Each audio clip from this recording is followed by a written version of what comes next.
Quiero contarles que este espacio, el espacio permanente de comunicación y educación, es una iniciativa que empezamos a construir desde 3 organizaciones: la Organización de Estados Iberoamericanos, Darío Pulfer, su secretario, su director de la Oficina Buenos Aires, ha impulsado fuertemente esta iniciativa. También Adrián Canelotto, que está en este momento en La Plata, por eso no puede acompañarnos, desde la Universidad Pedagógica de Buenos Aires, familiarmente conocida como UNIPE, y la organización Las Otras Voces, Comunicación para la Democracia, que tengo la alegría de integrar.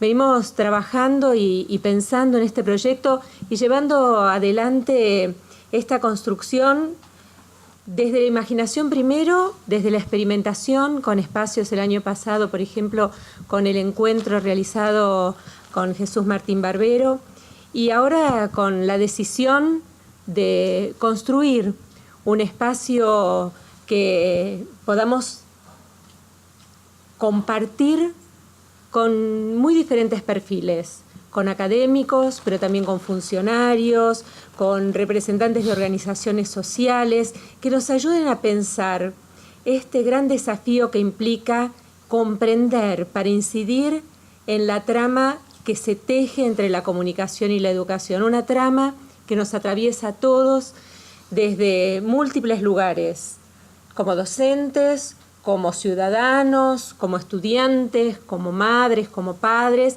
y que muchas veces nos pasa a los que los hemos pensado y a aquellos que nos han ido acompañando en los distintos momentos, muchas veces sentimos que nos faltan herramientas para terminar de aprender, de comprender y de poder acompañar una transformación que garantice el ejercicio de estos derechos, porque de eso estamos hablando, ¿no? Del derecho a la comunicación y el derecho a la educación, en tanto derechos habilitantes para el ejercicio de ese derecho. Quiero también destacar la presencia de Washington Oranga, que está por allí atrás, que es el ideólogo del proyecto. Y después aquí de muchos colegas, a muchos conozco, a muchos aprecio y a otros iremos conociendo poco a poco. Para nosotros el lenguaje es una fiesta, y tener hoy aquí a Daniel Prieto Castillo es una gran alegría, porque cuando muchos de nosotros estábamos muy lejos de estos temas, él ya estaba pensando esta aproximación, esta transformación que liga 2 aspectos claves en la vida de todos nosotros y cuanto más de los jóvenes y de los niños. Y entonces esta invitación, a la que él respondió inmediatamente y con mucho gusto, y llegó ayer desde Mendoza para estar con nosotros, va a girar alrededor de los desafíos de la comunicación y la educación en torno a memorias, experiencias y aprendizajes. Para aquellos que no han leído mucho a Daniel y que vienen a acercarse y a descubrirlo, les cuento que Daniel Prieto Castillo es licenciado y profesor de filosofía, especializado en estudios latinoamericanos y doctor en comunicación social. Desde la década del 60 viene impulsando la relación entre comunicación y educación, tarea que ha desarrollado en universidades y espacios de educación no formal de la mayoría de los países de América Latina. Dirige desde el año 1995 la carrera de posgrado de especialización en docencia universitaria y desde el 2007 la maestría en docencia universitaria, ambas en la Facultad de Filosofía y Letras de la Universidad Nacional de Cuyo, Mendoza. Es autor de muchísimos libros. Ustedes van a encontrar todos sus títulos en su página, que es danielprietocastillo.com. solamente.com, pero para nombrar solamente uno, y porque va a hacer referencia a este texto, menciona la mediación pedagógica, apuntes para una educación a distancia alternativa. No saco más tiempo a este tiempo de encuentro, te agradezco muchísimo, y va a ser seguramente al estilo Daniel un encuentro muy participativo, así que los invito a participar para que este espacio sea realmente interactivo y nos nutra a todos y nos vayamos con pistas para seguir pensando. Así que bueno, bienvenido, Daniel. Sí, muchas gracias. Bueno, muy buenas tardes. Un gusto estar aquí con ustedes. Voy a proponer algunas cuestiones de entrada muy breves para luego empezar a trabajar. Primero, por supuesto, los agradecimientos, agradecer a las instituciones que hacen posible este encuentro, en la persona de Darío, de Silvia, de Washington. Segundo, reconocer que también en este grupo hay compañeras de trabajo, está Gabriela y Mariela, ¿no?, que colaboran con una empresa también apoyada por la OI que se llama, es una especialización en entornos virtuales de aprendizaje, de la cual formamos parte hace más de 6 años, y hace unos días nos informó Juan Asisten que teníamos el egresado 3.500, lo cual es una cifra, ¿no? Es una propuesta que se hace a nivel latinoamericano totalmente virtual. Y agradecerles el tiempo, la presencia. Realmente estas son oportunidades de diálogo y las vemos de esa manera. A mí las alturas me marean, así que enseguida voy a bajar, que hay una silla por ahí, para que conversemos más tranquilos. Bueno, hagamos lo siguiente. Les muestro los rostros de los cuales quiero hablarles y así después ya nos concentramos. Esta es una frase de un queridísimo maestro nuestro, un amigo del alma, con quien compartimos mucho en la vida, que fue don Arturo Andrés Roig, filósofo, educador mendocino. Voy a hablar enseguida de él. Es una expresión que me interesa mucho que conversemos. Voy a hablar de unas personas como comienzo de esto. Sor Marta Soto es una religiosa costarricense que viene trabajando hace muchos años, desde comienzos de la década del 90, en Honduras. Entonces enseguida vuelvo y hablo de ella, ¿no? Acá está nuestro querido Arturo, cuando estaba ya mayor, pero no tanto, en todo el vigor de su trabajo. Y este es un hermano nuestro, hermano de años y años, Juan Díaz Bordenave, que Washington tuvo oportunidad de verlo más cerca de cuando se nos fue, pero es un ser muy querido por nosotros. Este señor que está acá se llama Amable Rosario. Siempre le pusimos Don Amable porque la correspondencia le llegaba siempre Señorita Amable Rosario. Y eso sin contar los otros nombres que tiene como 5 o 6 nombres más. Bueno, Amable Rosario es un educador, comunicador popular maravilloso, también tengo que hablarles de él. Y don Simón Rodríguez. Yo les voy a proponer un pequeño ejercicio mínimo, no vamos a tener tiempo de escucharnos, pero algunas personas sí. Pero les cuento por qué. Hace unos 20 días estaba dándole vueltas a esta charla y como la cabeza sigue trabajando después de que uno se acuesta a dormir, soñé que estaba con un grupo de gente por empezar una presentación y que alguien venía acá a la puerta y me decía que tenía que hablar conmigo. Yo salía, pero le pedía a una colega que estaba cerca de la puerta que le dijera al grupo, estoy contando algo real, que le dijera al grupo que mientras yo estaba afuera, por favor, que pensaran en un educador que quisieran recordar y por qué.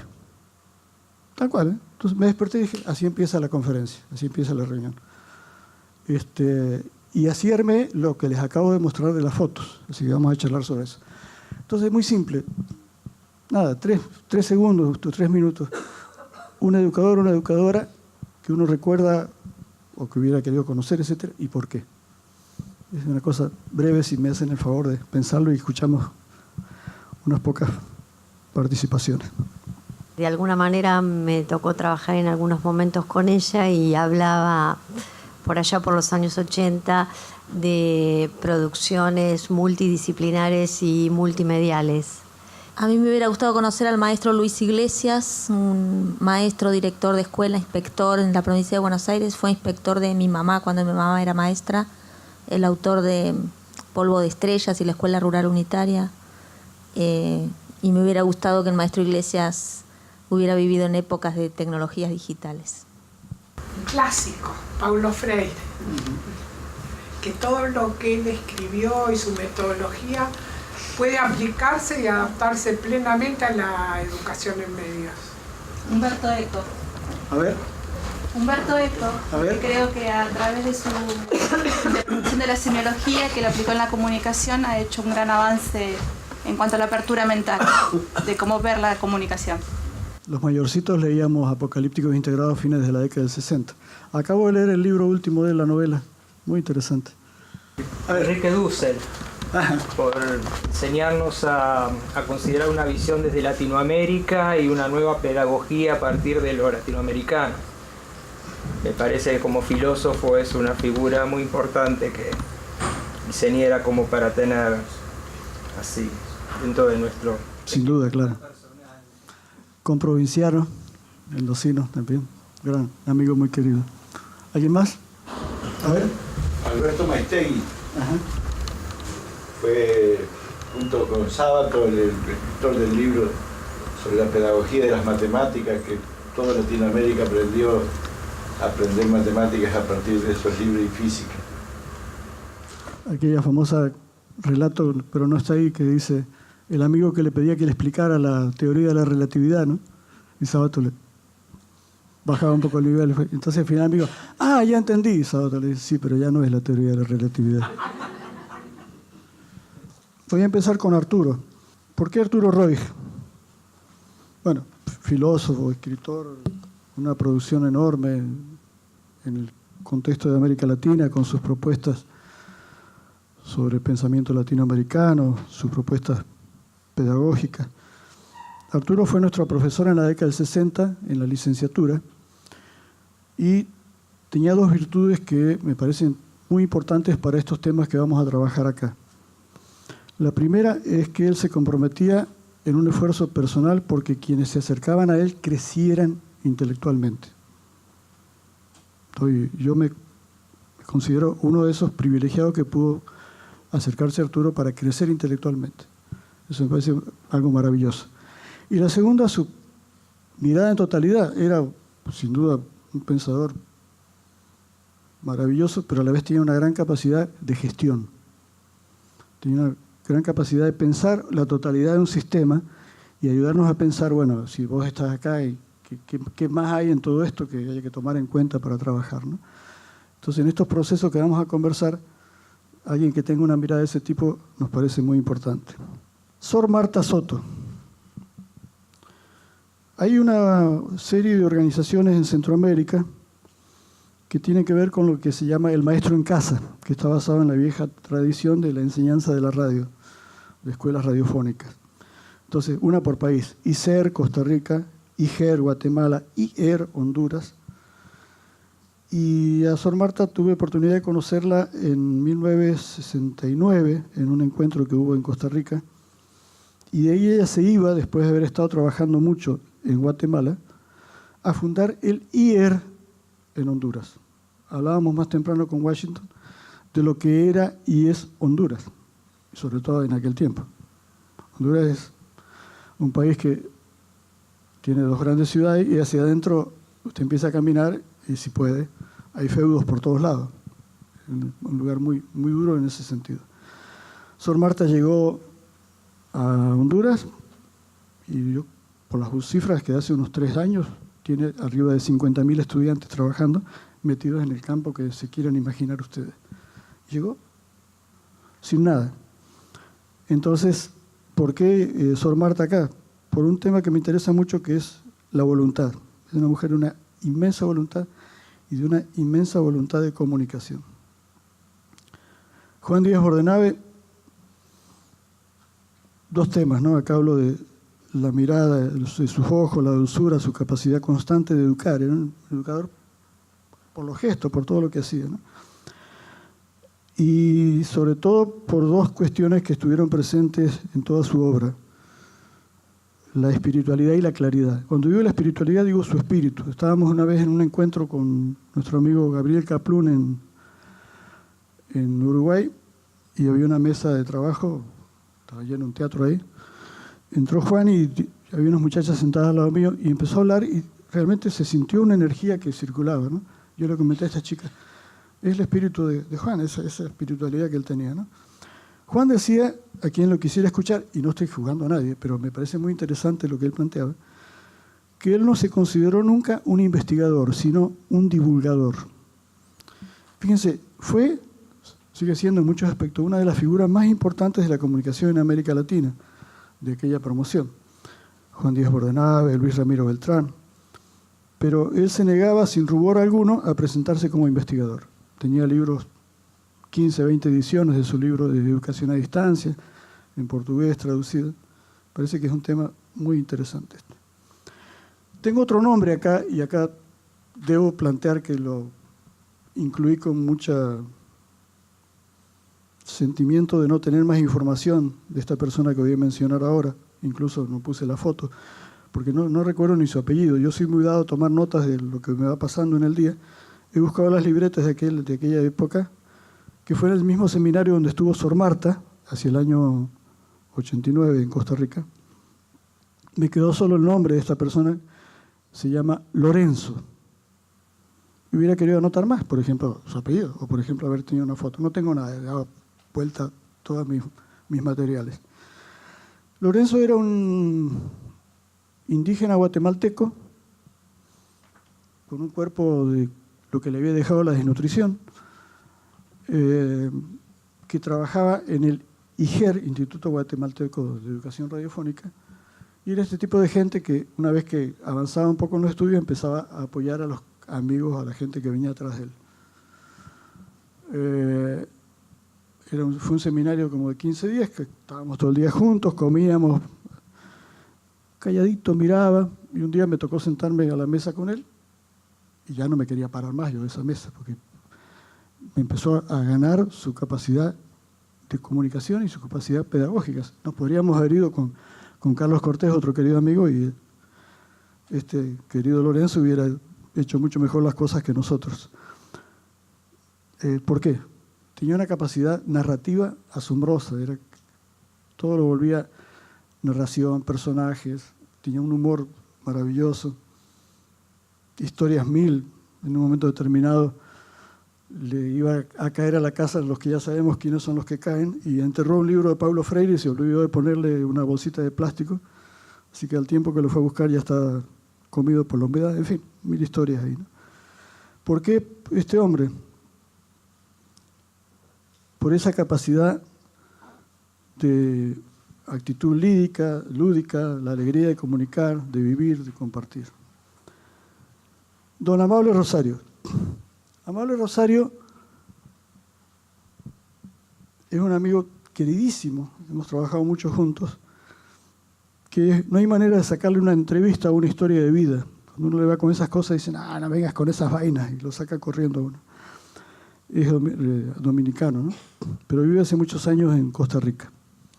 Amable empezó con la Radio Santa María, la famosa Radio Santa María, que empezó a trabajar con estos aportes de educación a distancia, la radio, los materiales impresos, etc., hace más de 50 años. Amable tenía 14 años. Andaba entre locutor, acomodando un poco los sistemas, y subiéndose a lo que fuera para ir a dar clase, acompañar a la gente en los distintos lugares de la zona esta que empezaron ellos, que es el Cibao. Bueno, ¿qué pasa con Amable? Amable es un modelo de comunicación educativa, si quieren por ahora usamos el término, en lo analógico y en lo virtual. Se pasó en esos 50 años buena parte trabajando en lo analógico, y después entró con toda la sabiduría de alguien que ha confrontado, ha trabajado con distintos grupos a lo virtual. Bueno,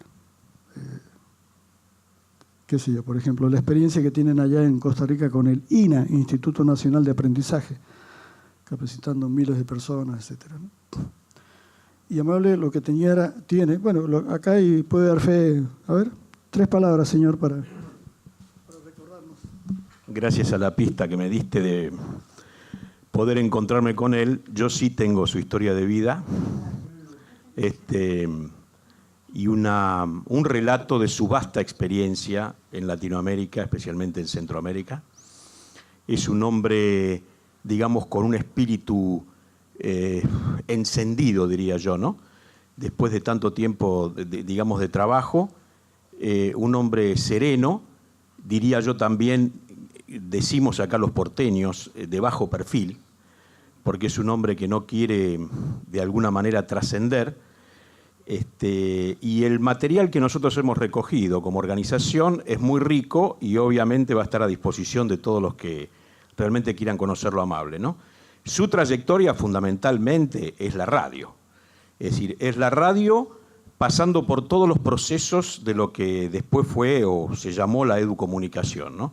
Y tiene una mirada muy lúcida con respecto a todo ese proceso, así que creo que es un aporte muy valioso. Y yo agradezco el hecho de poder haberlo conocido. Fue allá en Costa Rica, en la Universidad de La Salle, que le hicimos la entrevista. Claro, Carlos se enteró porque yo se lo conté, porque realmente si uno se pone a buscarlo en la red no encuentra mucho de amable. Es una persona que está entregada a lo que le gusta hacer, ¿no? Bueno, otra vez, la energía, la capacidad de convertir un grupo en una experiencia profunda de aprendizaje. Verlo trabajar es una maravilla. Y me queda don Simón Rodríguez. Estuve titubeando qué iba a decir de Simón Rodríguez, porque gracias a un querido amigo venezolano que falleció hace un año, Adolfo Herrera,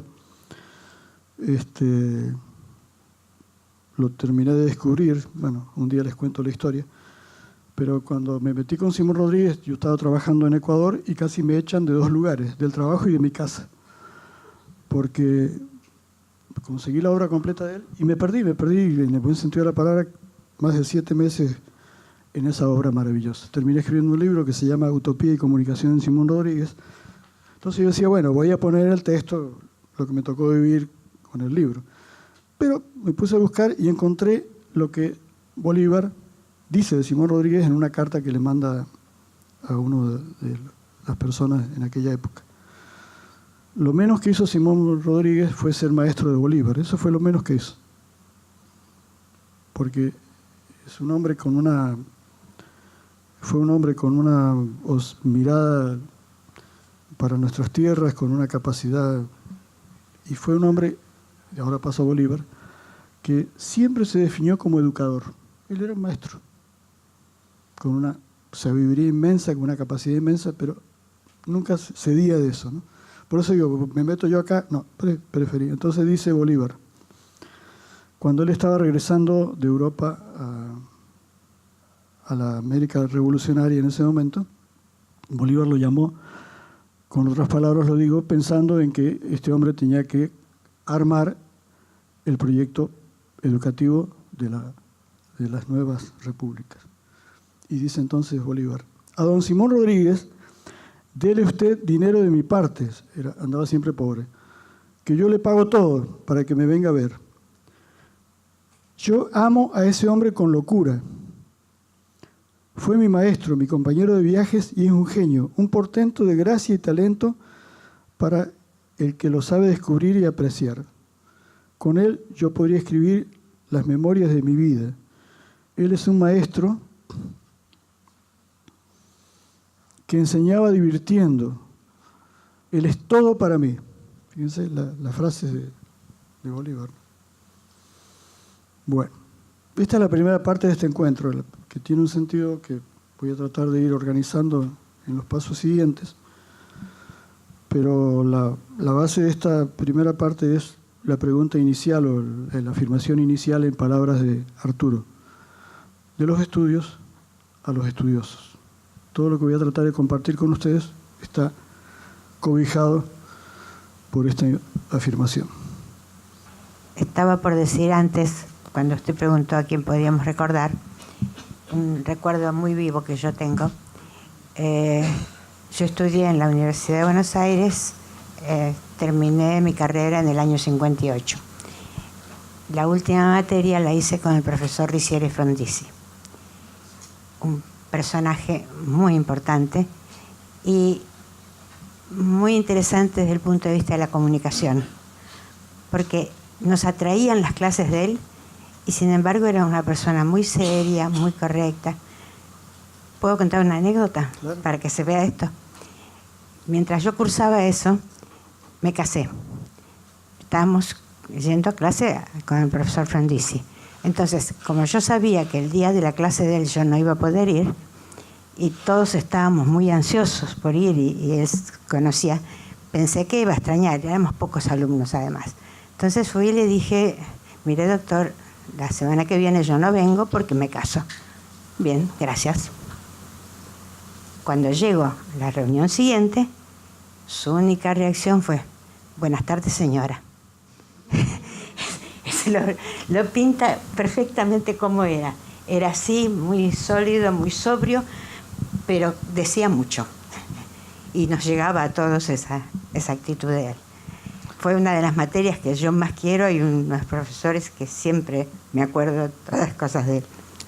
Me parece importante pensarlo porque era un estudioso y era un personaje importante. Totalmente. Parafraseando a Roland Barthes, la comunicación se juega en los detalles, ¿no? Exactamente. ¿Alguien más? No, mientras relataba de los estudiosos, exactamente, y me parece que está como muy presente un factor que se vincula con la emoción, que uno recuerda aquello que lo moviliza emocionalmente, y en su propio relato el recuerdo de cada una de estas personas me parece que tiene una impronta muy fuerte, ¿no? Uno termina aprendiendo aquello que lo implica de una manera muy profunda, y desde ahí podemos pasar a formas, contenidos, el qué y demás, pero me parece que eso se mantiene, es una regularidad para todos los que trabajamos tratando de jugar o de enseñar, ¿no? La emoción me parece determinante. Vamos a conversar un poco en la segunda parte sobre este encuentro de términos en cuanto a lo que supone la educomunicación. Lo voy a ir trabajando primero con un panorama general muy breve, y después en este juego de los estudios a los estudiosos voy a mencionar algunos elementos que me tocó vivir dentro de estas corrientes. Hacia 1958 ya estaban creados en América Latina dos organizaciones: el ILCE, Instituto Latinoamericano de la Comunicación Educativa, y simultáneamente por la UNESCO, ¿no?, en Ecuador, CIESPAL, que es el Centro de Investigación de la Comunicación para Periodistas inicialmente.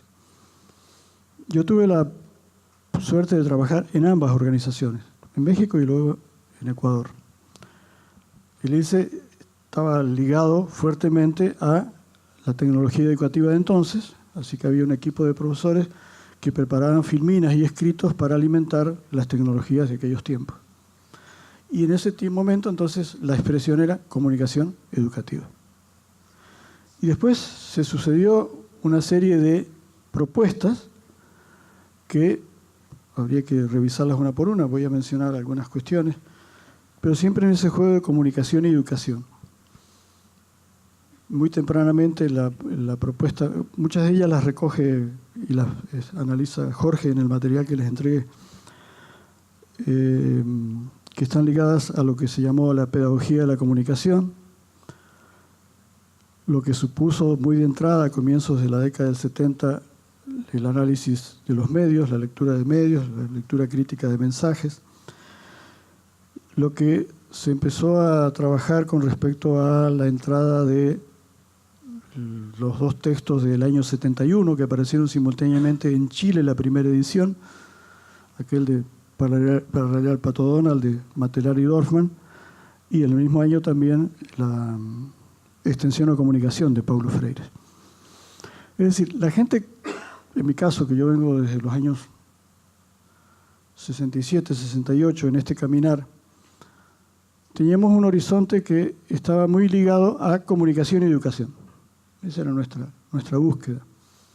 Y girábamos, ahora voy a dar algunos ejemplos, en torno a algunos temas que nos marcaron mucho en aquel tiempo y que están muy presentes en la actualidad.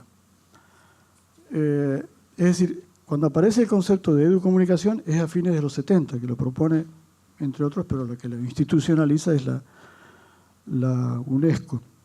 Hay alguna propuesta de una maestría que se hizo en Ecuador, que la impulsó una hermana, también una monjita, no en sentido despectivo, quiero decir una hermana, ¿no?, que trabajaba allá, que fue en La Salle y duró unos 4 años, no sé cuánto más duró. El relanzamiento que yo siento del concepto viene por el lado de Brasil, con Ismar de Oliveira, que siempre está jugando con esta propuesta, y últimamente de España, donde están muy metidos, quizá por la influencia de gente que se relaciona mucho con Roberto Aparici.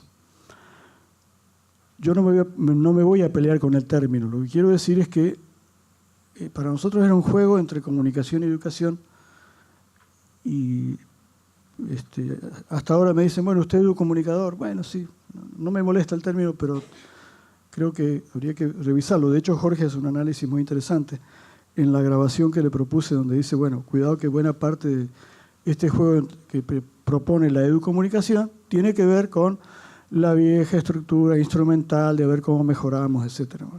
Y ahora vuelvo de los estudios a los estudiosos. Voy a mencionar 2 o 3 pasos que me tocó dar en aquella época.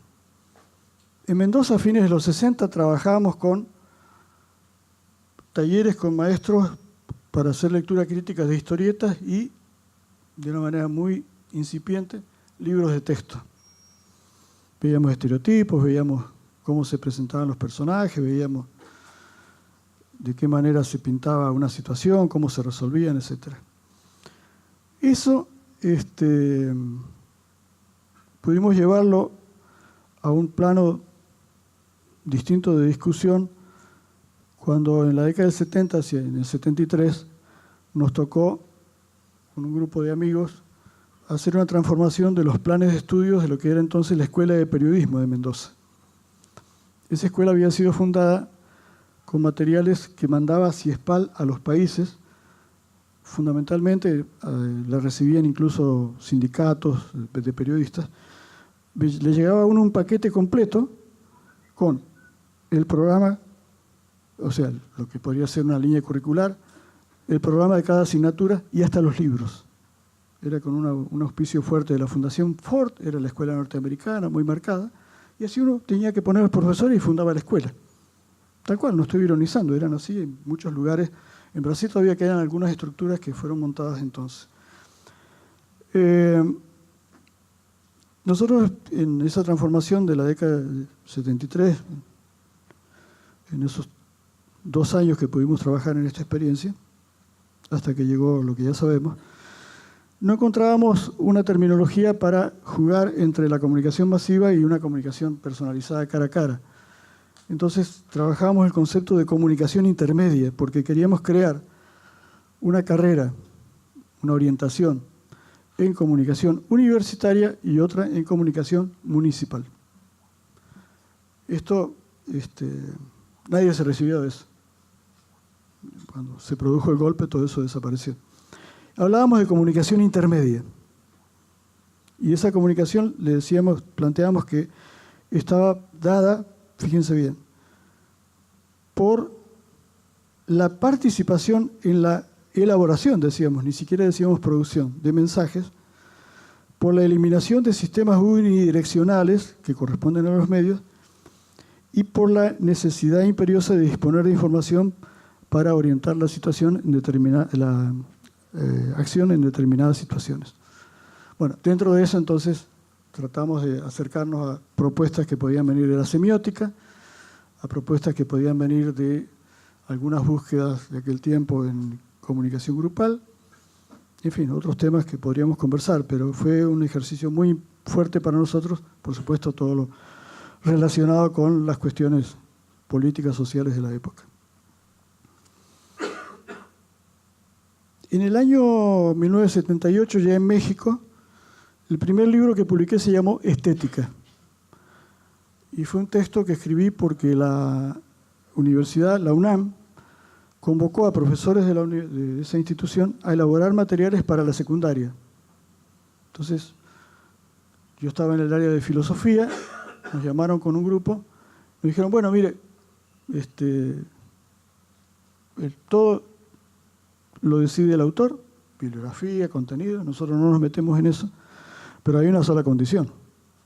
Usted escribe para un joven, una joven de 15 años. Si esa condición no se cumple, el libro no pasa. La condición fue esa que hice, viejos estudios de filosofía antigua,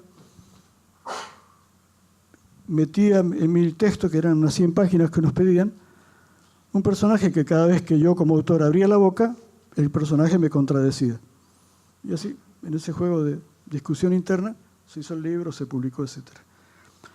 Hubo colegas, por favor, no estoy diciendo, oh, qué bien uno y qué mal el otro, simplemente hubo situaciones, por lo menos conocí 3, de gente que no pudo hacer el libro, porque no se podía adaptar su discurso a un posible destinatario de 15 años.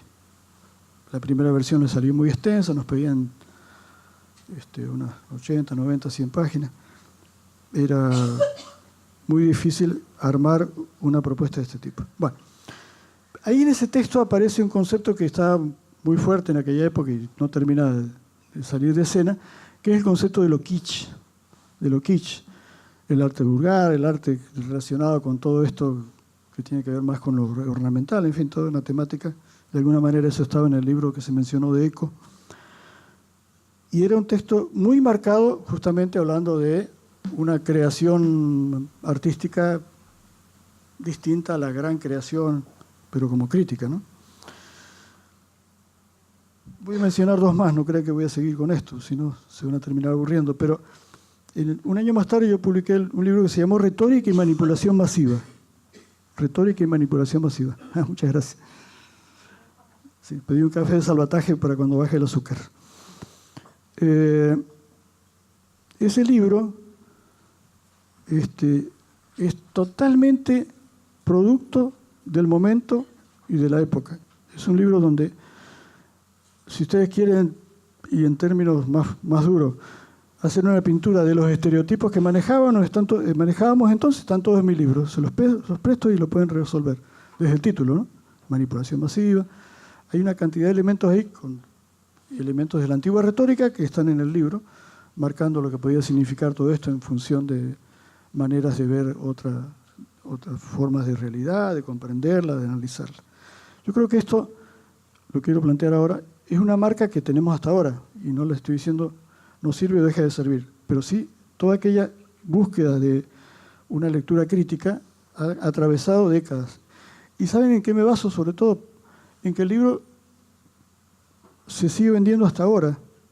No puedo decir edición tras edición porque los editores siempre le roban a uno la mitad, pero se sigue vendiendo, tiene unos cuantos años, y lo que me da por pensar a mí es que hay gente que lo sigue buscando, que sigue buscando esos temas, porque yo tengo muchas cosas críticas para ese libro. No, lo escribiría o lo revisaría con mucha atención.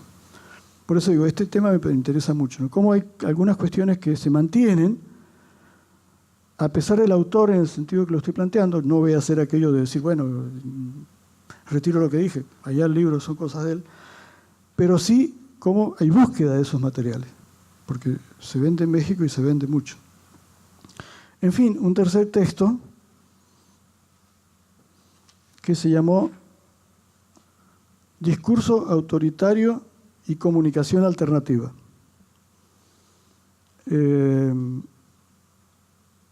Otra vez una contraposición, discurso autoritario y comunicación alternativa. Por donde, en lo que yo pensaba por entonces, se iban abriendo algunas grietas en este blanco y negro, 2 ejércitos enfrentados, por el lado del discurso autoritario, que bueno, caracterizábamos ahí de alguna manera, en el sentido de que ¿cómo es esto? ¿Lo autoritario está de un solo lado? En comunicación hablando, y a lo mejor también está en el otro, ¿no? Empezar un poco a matizar estos juegos entre el autoritarismo como atrincherado de un solo lado de la escena social. Bien. Acá es donde reafirmo esto que yo les decía, ¿no? Que lo que nos tenía muy marcados entonces era cómo traer alternativas de producción, de lectura crítica, de organización para hacer frente a maquinarias culturales, ideológicas, a escala planetaria. Eso nos marcó mucho. Bueno, entonces, en la línea que planteé al comienzo, de los estudios a los estudiosos, doy un salto al año 2011 en Segovia. Y allí en Segovia estuvo muy presente en la educación mediática estos temas que les acabo de mencionar. Hay varios materiales que tienen que ver mucho con estas cuestiones. De hecho, en la entrevista que le hace Roberto a Jorge aparece también esta cuestión. Entonces, esto me lleva a decir a mí que si hay cuestiones que permanecen tanto, quizás estemos frente a un concepto saco, como los llamaba a determinados conceptos Wittgenstein, un concepto donde caben muchas cosas y lo podrán apreciar en el material que les he dejado del encuentro de Segovia. El planteo que figura en lo que presenté en aquel encuentro, que voy a sintetizar, ¿no? Tiene que ver con lo que puede suponer en una búsqueda que propone Günter Grass en una conferencia que dio a unos periodistas también en el año 2011. Grass habla de aquel viejo libro, El mito de Sísifo y el hombre rebelde, de Camus, Albert Camus, donde en ese dolor de Sísifo lo que se plantea es cómo esa lucha, según esa mirada, basta, dice Camus, para llenar el corazón de un hombre. Hay que imaginarse, dice, a Sísifo feliz. Fíjense la expresión, ¿no?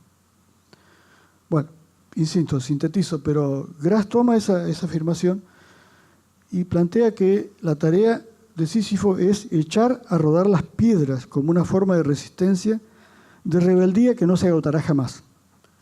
El argumento que se plantea acá, lo leo, son 2 párrafos, dice así, ya son palabras mías.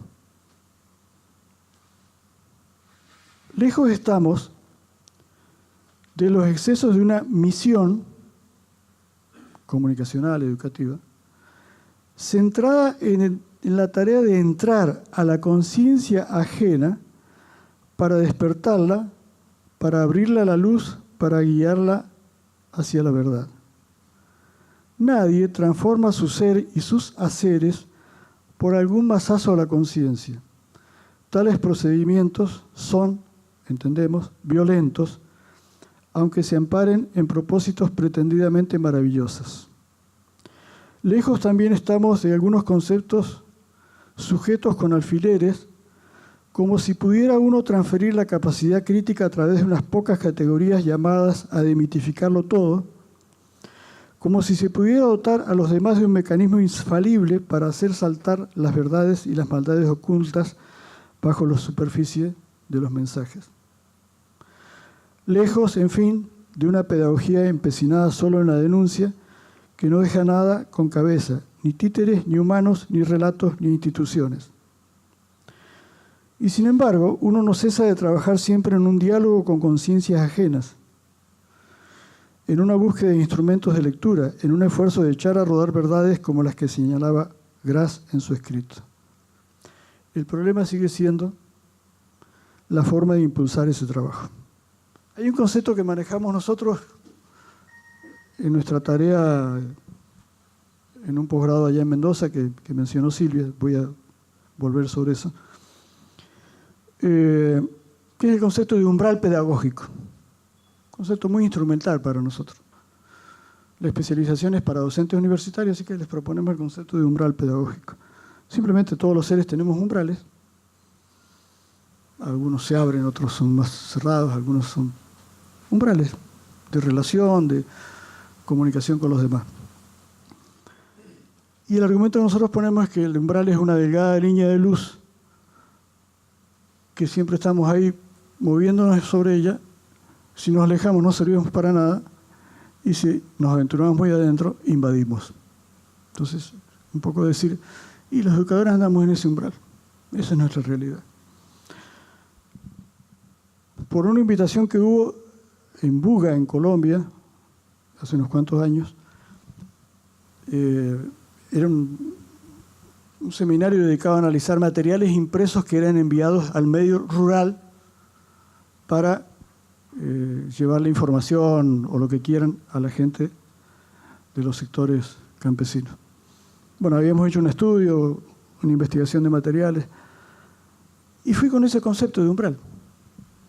Entonces, había un colega sentado acá que estaba escuchando con mucha atención y en un determinado momento, no, dice, un momentito, dice. No, que umbral, me dice. Yo no tengo tiempo de umbrales. Mi tarea es desbaratar el umbral, entrar, etcétera, ¿no? Llevarle la conciencia. Mi tarea es esa, yo no tengo otra. Bueno, nada, no fue una pelea de nada, charlamos mucho, pero a mí me preocupó muchísimo eso. En ese momento dije, bueno, a ver, ¿qué nos está pasando, no? Voy con esta propuesta pedagógica, te ilumino, te provoco, te buscas la reacción. Vamos a hablar mucho sobre esto porque creo que es un tema muy central, por eso he traído todo esto, ¿no? Es decir, esto de echar a rodar verdades tiene miradas como la que acabo de contar. Creo que hay que discutirlas. Hay que decir, bueno, ¿por qué él estaba? No era decir, yo no lo quiero jorobar a este. No, lo estoy haciendo por él. Le voy a desbaratar para que él tome conciencia, etcétera, etcétera. Tampoco estoy ironizando, estoy contando lo que él planteó, ¿no? Y vuelvo a reiterar lo de los estudios de los estudiosos. En lo personal, con muchos amigos, con muchas experiencias que hemos compartido, tomando mucho también la experiencia de Amable Rosario y ahora otras que voy a narrar ahora, nosotros decíamos, bueno, pero ese espacio del umbral tiene el sentido ese o realmente en esa delgada línea de luz a ver qué podemos armar para poner en juego lo que nosotros llamamos la promoción y el acompañamiento del aprendizaje. Acá anticipo un concepto que voy a desarrollar un poquito más adelante a través de 2 ejemplos, que es un concepto que suena un poco altisonante, así como decir, caray, qué manera de expresarse. Hablamos de experiencia pedagógica decisiva. Es decir, ¿cómo podría en esa delgada línea de luz que hay allí poner en juego una experiencia pedagógica que puede llamarse decisiva? Acá digo que no estoy haciendo alarde con esta afirmación. Bueno, tengo 2 ejemplos. Uno, Amable Rosario, voy a volver sobre él, pero tengo un ejemplo que me parece importante por las consecuencias para otras búsquedas y reflexiones. Hace unos 6 años, con un equipo de amigos y con gente de 2 universidades colombianas, pudimos participar de una evaluación de la FNPI, la Fundación Nacional para un Nuevo Periodismo Iberoamericano, que fundó García Márquez. Entonces yo pongo acá como tema que tengo para proponerles un gran modelo de experiencia pedagógica decisiva. Esa fundación fue creada por García Márquez. ¿Y qué hizo García Márquez? Se trajo a sus amigos. Claro, sus amigos eran Tomás Eloy Martínez, Kapuczynski, amiguitos que tenía por ahí por el mundo. Entonces dice García Márquez, las empresas se han empeñado a fondo en la competencia feroz de la modernización material y han dejado para después la formación de su infantería y los mecanismos de participación que fortalecían el espíritu profesional en el pasado, dice García Márquez. Las salas de redacción son, ahora, ¿no?, laboratorios asépticos para navegantes solitarios, donde parece más fácil comunicarse con los fenómenos siderales que con el corazón de los lectores. La deshumanización es galopante. Bueno, maravilloso texto, ¿no? El texto está en internet, se llama el viejo texto, el mejor oficio del mundo, ¿no? ¿Qué nos encontramos nosotros?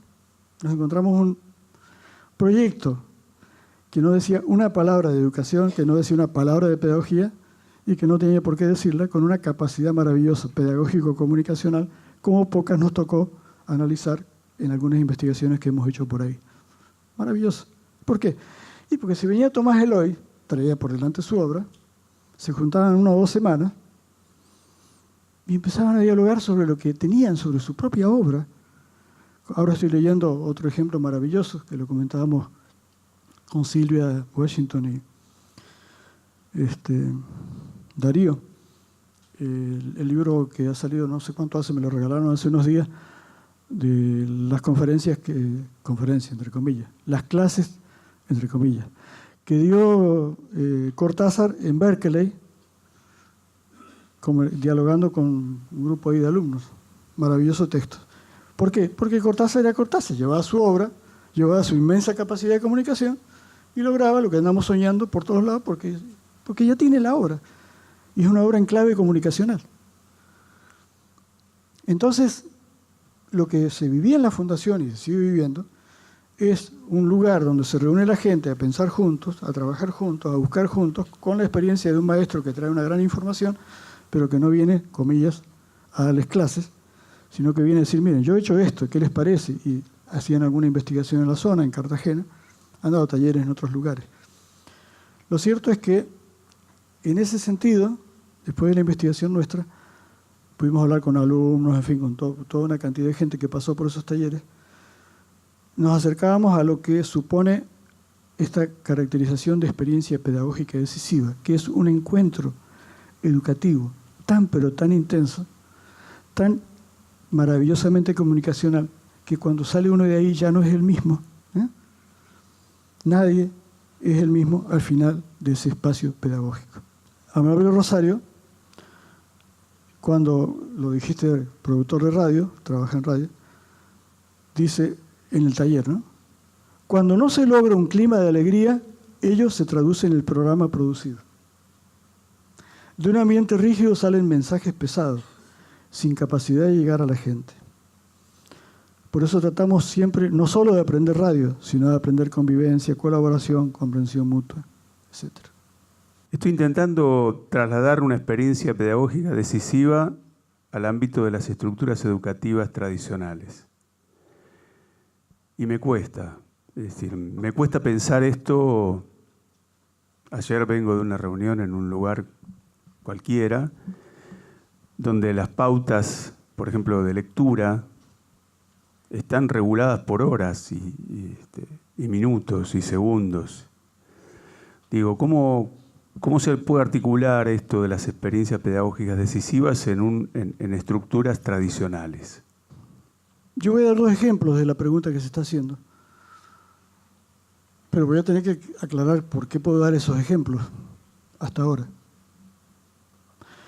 Medio en broma y a veces muy en serio, ando diciendo por ahí que en la vida me tocó, como aquel coronel Aureliano Buendía, participar en veintitantas revoluciones pedagógicas y las perdí todas. Lo cual no es cierto. Por lo menos no es cierto la última que quiero contarles. Pero la última lleva 20 años, así que no es moco de pavo la última. Pero para que se dé, hay muchas cuestiones que hay que remar en la vida a favor de ellas. Punto 1. Punto 2. Creo que anduvo por acá nuestro querido Jesús Martín diciendo, miren jóvenes, que el aula anda medio mal, el aula, ¿no? Tiene problemas el aula. Ah, pero usted nos quiere privar. No, yo no quiero privar de nada, pero si usted le pone al buscador Google, hoy no hice el ejercicio, ¿alguien está conectado a internet? ¿Podrías poner la palabra tutorial? A ver cuántos millones salen. Vamos a suponer que de esos 480 y tantos millones, cuando yo empecé a hacer ese chiste fue hace unos 3 años, eran un poco menos. Vamos a suponer que en ese océano hubiera 300 millones que se empecinan en discutir qué es un tutorial, cómo nos vestimos para un tutorial, lo que quieran ustedes, teoría del tutorial y sus amigos. Pero el resto son cursos. En todos los idiomas que se les dé la gana. Son cursos. Entonces, esto es lo que se llama el aprendizaje ensanchado, el que se llama el viejo McLuhan con el aula sin muros y todo esto. ¿Cuánto va a durar esto? No lo sabemos. Siempre estamos viendo la cresta de la ola. Ustedes estuvieron con Levi la vez pasada, así que imagínense la información que se maneja en ese sentido. Pero sí, yo quiero dar 2 ejemplos, que los voy a dar ahora. En realidad, mi relato va a terminar con eso.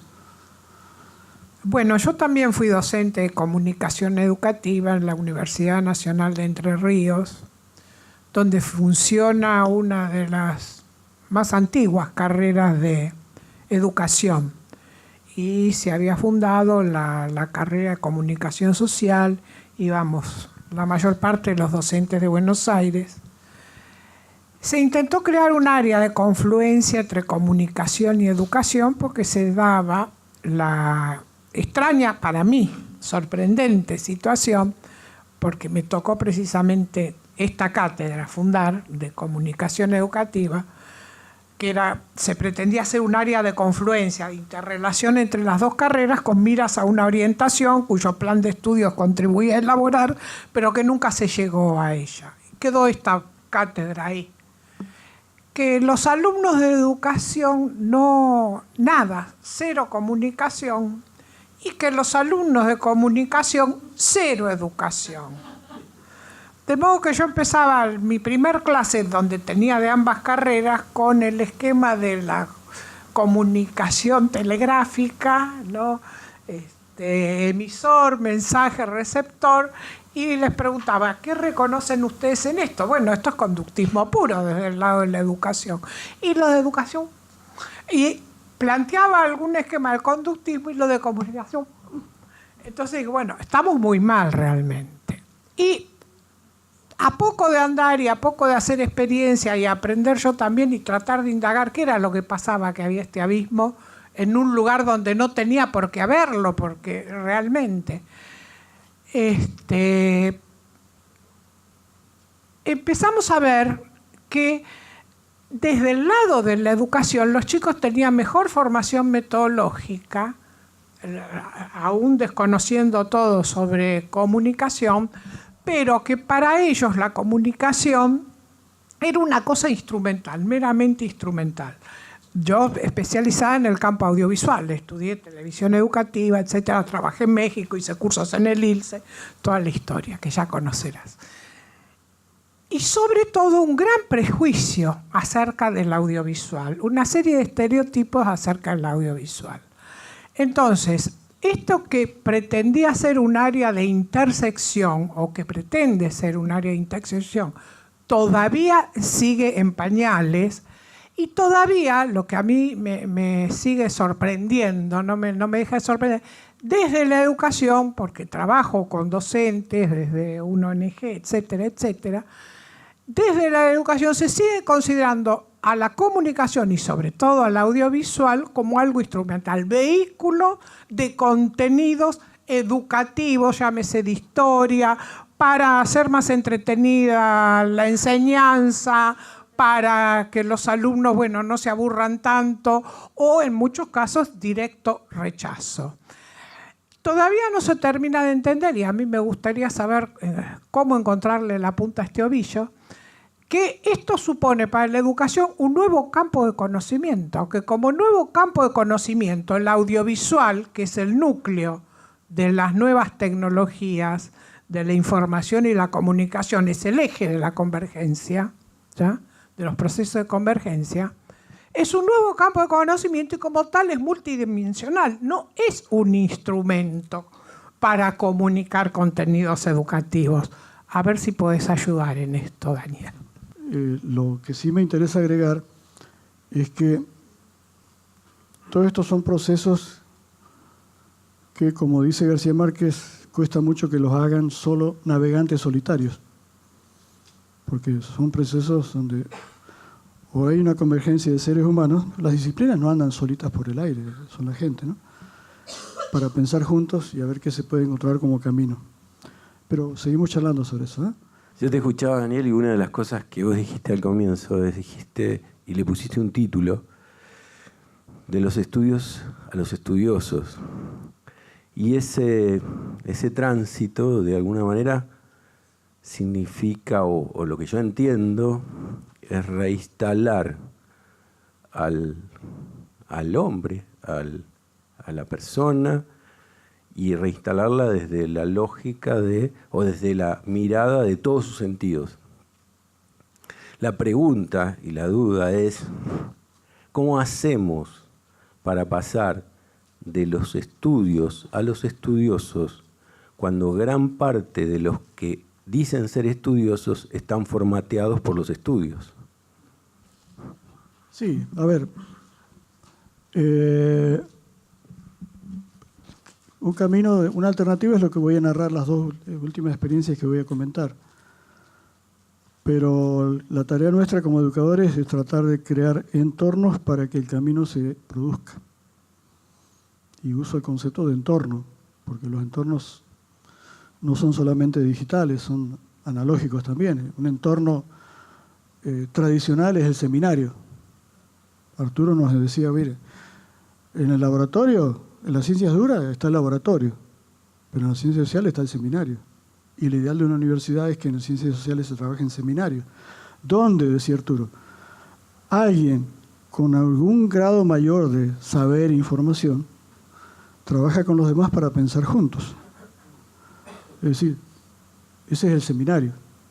Y cuando yo empecé a estudiar con él, éramos los alumnos de un curso, pero de repente, como al mes o a los 2 meses, estábamos 10 personas de ese curso en un seminario con Arturo.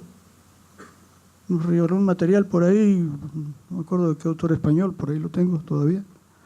Donde decía, bueno, el seminario es esto, el otro. Y él puso en práctica, creó el entorno para que nos pusiéramos a pensar juntos. Yo empecé a escribir con algún sentido universitario, era periodista ya, pero con algún sentido universitario en ese seminario, porque creó el entorno. El argumento es, ¿se puede crear un entorno en un aula? Yo voy a dar un ejemplo que habría que analizar más en detalle.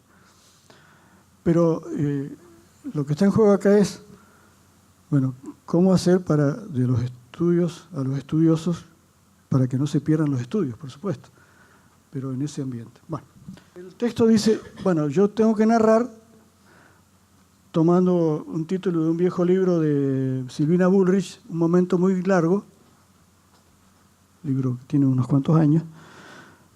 Les traigo 2 relatos, 2 propuestas de experiencias pedagógicas decisivas, pero vividas a lo largo de un tiempo muy amplio. La primera fue un encuentro con nuestro querido amigo Francisco Gutiérrez Pérez. Ya venía él publicando desde fines de los 60. En Costa Rica nos habíamos cruzado muchas veces, pero ahí nos pusimos a trabajar juntos.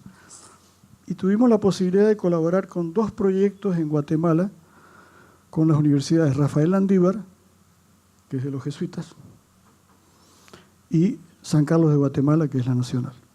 En la Rafael Landívar el trabajo fue para alumnos de fin de semana, de 5 sedes que tiene la universidad, creo que son 6 ahora, para hacer textos. Y en la San Carlos fue una especialización, una orientación en docencia universitaria y otra en investigación universitaria. A distancia. A distancia. Es decir que el punto que quiero plantear acá es, me salgo del aula y empiezo a pensar a distancia. Ahora, nosotros hemos dicho siempre, ¿a distancia de qué? La tradición es a distancia de los salones de clase. No, eso no nos interesa, ya sabemos que... No, a distancia de la violencia, a distancia del autoritarismo, a distancia de los textos que se ponen como catedrales de conocimiento a las cuales, a cuyas alturas no se puede llegar nunca, a distancia de la despersonalización, a distancia de la falta de buenos ejemplos, a distancia de los intentos de comunicabilidad. Ese es nuestro a distancia. Y no estoy diciendo nada del otro mundo, porque cuando fuimos con los jesuitas a hablar de ese tema, había un sacerdote ahí muy amigo, un vasco, Luis Achaerandio, que le dijimos, y nosotros traemos esta mirada. Vamos para allá, dijo. Sintetizo. Había que hacer textos para que los profesores de 3 carreras, 100 textos, empezaran a jugar esto a distancia de qué. ¿Y qué pasó? Y que la gente quería escribir para ver qué iba a decir el colega, no qué iba a decir el estudiante. Lo mismo que había pasado con el libro aquel de estética. era muy difícil que se lograra una interlocución porque estaban con un superego monstruoso acá que decía, no, pará, yo te voy a juzgar lo que estás escribiendo. ¿Cómo vas a hablar para esto si tenés que mostrar que estás haciendo ciencia, etcétera? Bueno, insisto, lo voy sintetizando.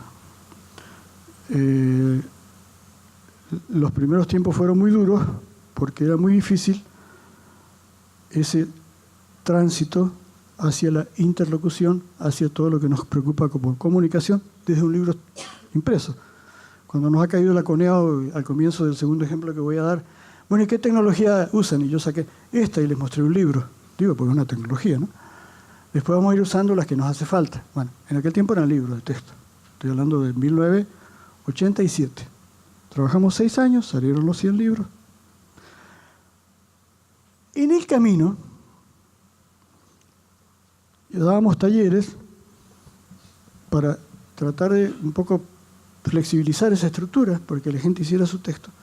Recuerdo una anécdota que he contado por ahí, no sé si la he escrito, de un colega que escuchaba que vivía a ser autor, no importa la disciplina, y que estaba muy enojado, se lo veía muy molesto de lo que estábamos diciendo. Bueno, miren, ¿qué tal si ejemplos, si esto, si lo otro?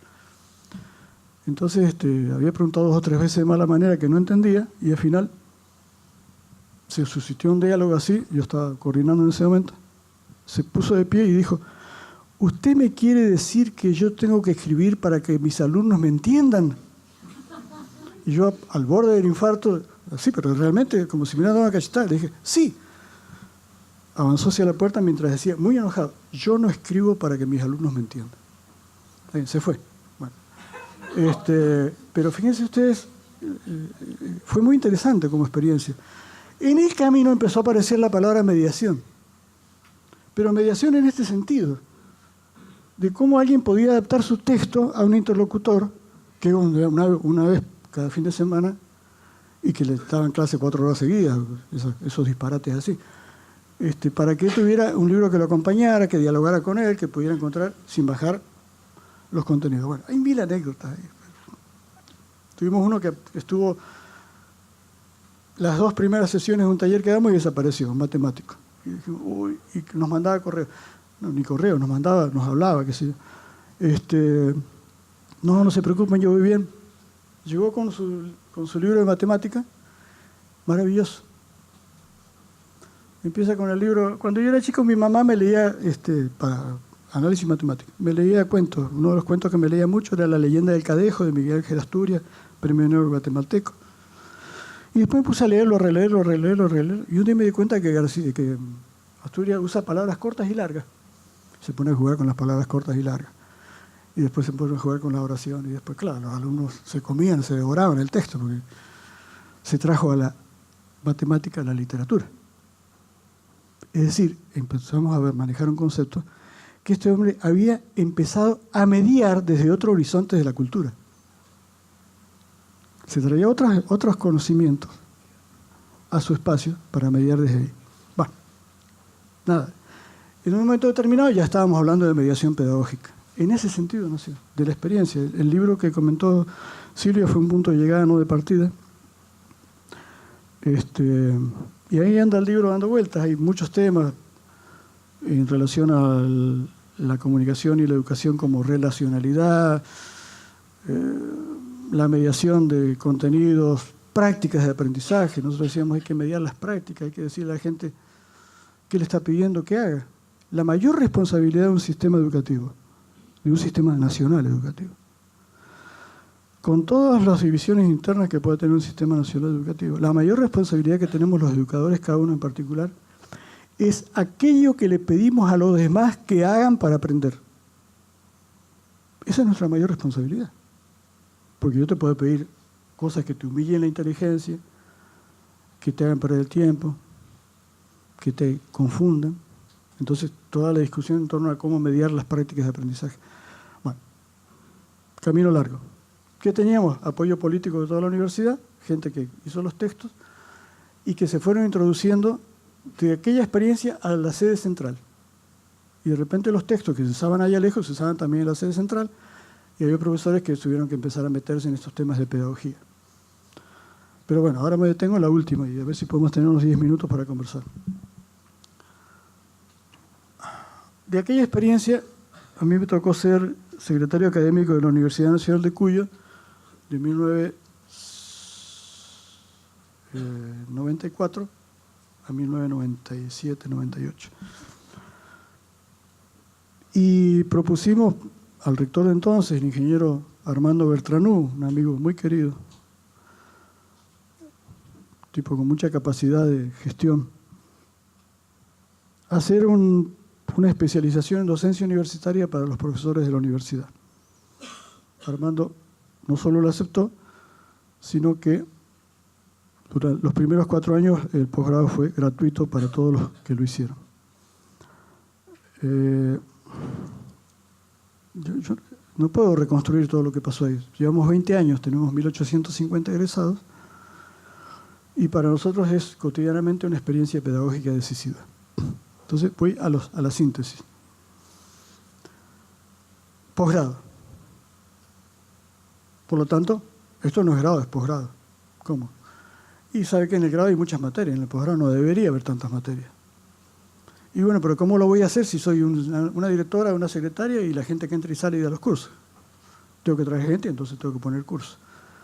Nosotros conseguimos armar un equipo y pusimos 4 módulos que se estudian sucesivamente. La enseñanza en la universidad, el aprendizaje en la universidad, la educación superior, la pedagogía universitaria. 4 módulos. Por lo tanto, usted llega, entra a un módulo, porque a distancia usted si tiene 4 materias no puede andar saltando a las 10 horas que le dicen que tiene que estudiar de una materia a otra. Son mentiras, se pierde.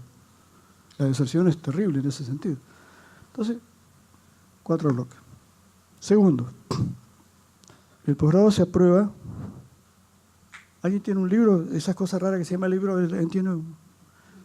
¿Me prestas la libreta? Cada módulo, son 4 módulos, tiene un texto base.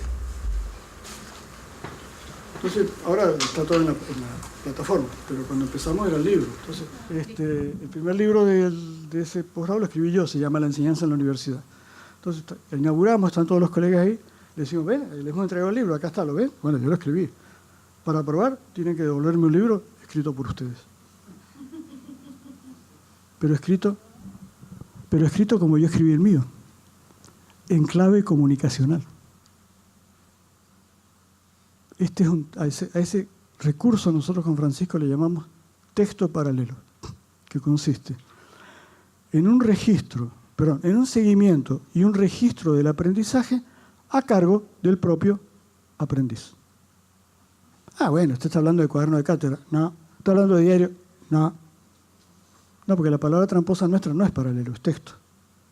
Hay que armar un texto en clave comunicacional y con sentido pedagógico, porque usted no está escribiendo para el colega, está escribiendo para sus estudiantes. Nuestro argumento es, nadie escribe para los estudiantes, o escribe muy poco. Claro, cuando empiezan con el primer texto paralelo, en clave comunicacional, les pedimos que elijan un interlocutor y hablen con él o con ella. Puede ser el asesor, la asesora, puede ser un hijo que está haciendo en la universidad, puede ser. Hable con alguien desde su texto. Ajá, y el primer texto, la primera práctica dice, vio que le hemos explicado esto de la mediación pedagógica, ¿podría recordar alguna experiencia que haya tenido personal de mediación? Antes decíamos mala y buena, ponemos la buena ahora, ¿no?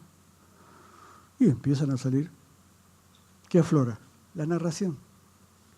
¿Qué aflora? La práctica y lo que cada uno está viviendo. En definitiva, los 4 textos, si ustedes multiplican 1850 por 4, porque hay que hacer uno por texto, tenemos varios miles de textos paralelos, en clave comunicacional. Y a partir del segundo o tercer texto, la gente ha naturalizado la comunicación como una forma de relación. Es decir, creamos el entorno. Porque el entorno dice, trabajemos sobre esto, hagamos comunicación. El otro punto es el seguimiento personalizado, y acá quiero ser muy claro. Fue una pelea larguísima que hubo cuando nos aprobaron el presupuesto, porque había gente que decía, bueno, vamos a empezar este posgrado que lo paga la universidad, hagamos un concurso para que vengan los mejores profesores, a que sean tus tutores. Nosotros hablamos de asesor pedagógico. Yo le dije, pero ni sueñen, yo no hago un concurso ni loco. ¿Pero cómo? ¿De qué traer los mejores? No, señor. ¿Me permiten? Voy a traer a fulano, mengano. ¿Y quiénes son? Amigos míos. Uno hizo la universidad conmigo, fulana es... ¿Y por qué los trae? Y porque esa gente sabe comunicarse y jamás, jamás maltrataría a nadie intelectualmente hablando. Entonces, una de las claves de que nosotros estemos hablando 20 años más tarde, con 20 promociones, es que tenemos un seguimiento personalizado de cada una de las personas que participan a lo largo de todo el posgrado. O sea que tiene usted una asesora que dura 16 meses y que le va leyendo los textos. Usted escribe una práctica, la analiza, escribe, la analiza, y al final, ¿qué hay que entregar? Un texto. No son una suma de prácticas, un texto. Hay que pulirlo, hay que hacerle una introducción, hay que armarlo como libro, como texto. ¿Por qué como texto? Cuando Francisco y yo nos encontramos, ya estábamos grandecitos, habíamos publicado varios libros. Di el ejemplo de García Márquez, de Tomás Eloy, de Cortázar. Y nosotros decíamos, un intelectual se merece hacer obra, pero no solo, y no critico, no solo, digo, de investigación. Porque un intelectual que hace pedagogía se merece hacer obra pedagógica para comunicar algo, para decirlo, te lo estoy diciendo de esta manera, conversemos. Entonces nosotros decíamos, si alguien no ha desarrollado obra, de alguna manera algo le está faltando como educador o educadora. Entonces, esas son nuestras propuestas. ¿Cómo evaluamos el texto paralelo? Muy bien. ¿Qué nota van a poner? Ninguna, ¿no? ¿Que le voy a poner un 5 a un colega que me lo cruzo acá la semana que viene? Yo no pongo nota. Una pelea muy linda porque aprobado. Bueno, quiere decir que tiene desaprobado. En 20 años no hemos puesto la palabra desaprobado en ningún lado. Qué lindo, ¿no? Así cualquiera. No, cualquiera no. El que no puede armar el texto no sigue, pero es problema de él. Entonces, ¿cómo probamos? Mire, tenemos 3 tipos de texto paralelo. Ustedes me dirán, pero qué vaguedad. Ahí va la vaguedad. Primer tipo de texto paralelo. Alguien que cumple lo esencial. Tiene un texto, 1000 cosas. Tiene 10, 12 prácticas. No son actividades, son prácticas. Cumple. Segundo tipo de texto paralelo. Alguien que cumple y empieza a agregar más de lo que le pedimos. Tercer tipo de texto paralelo. Alguien que se suelta completamente, que busca en bibliografía. Qué lindo, dice el que hizo todo el trabajo. Aquel otro hizo esa porquería y yo que me he roto, en lugar de las 200 horas que usted me pide, le he dedicado 300, los dos tenemos aprobado. Eso es problema de él, suyo y de él. ¿Por qué? Porque usted aprendió mucho más que él. Así que eso no es cosa nuestra, son cosas suyas, son cosas de ustedes. Además, teníamos gente que empezaba allá y el segundo módulo, ¡pum!, al suelo, pasaba a ras del suelo. ¿Qué le pasó? No sé, parece que le pasó la vida. Digo, a veces a uno le pasa la vida, ¿no? Lo echaron del trabajo, tuvo un familiar. Y lo esperamos, bueno, sí, el tercero a lo mejor. Otro punto, no tenemos ni cuadro de honor ni mejor del colegio, ¿no? Acá están los grandes escritores y todos los demás son... No tenemos eso, no nos interesa.